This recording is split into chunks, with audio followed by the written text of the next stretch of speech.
Turkey and Iran and their predecessors, the Ottomans and the Safavids, have oscillated between competition and cooperation for centuries. They've backed opposing sides in Syria while continuing to keep diplomatic and security channels open. When President Recep Tayyip Erdogan met Iran's President Ibrahim Raisi in 2024, both leaders agreed to avoid any steps that could threaten stability in the Middle East. That ability to clash, then quietly recalibrate, has defined their modern relationship. It's also the backdrop to one of Ankara's most ambitious mediation efforts, the 2010 Tehran Declaration. Working alongside Brazil, Türkiye helped broker a deal between Iran and the United States aimed at defusing the nuclear crisis. Under the agreement, Iran would ship low-enriched uranium to Türkiye in return for reactor fuel. A confidence-building measure designed to ease fears over Tehran's nuclear program. The sanctions have lost their meaning and effectiveness.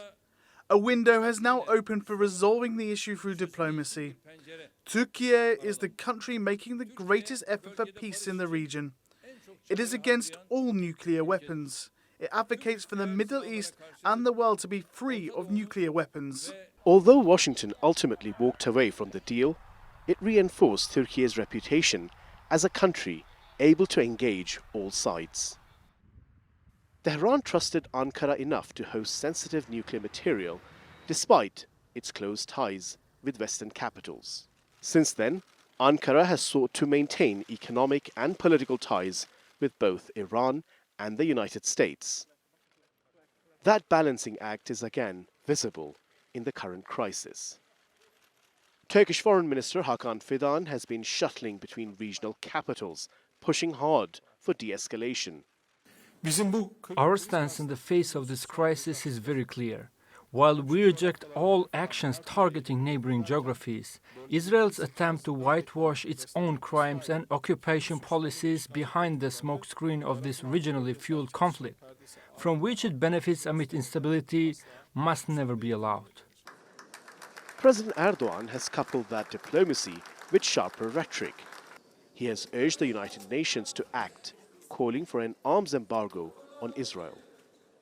He has also suspended trade with Israel until there is a lasting ceasefire in Gaza and the delivery of humanitarian aid.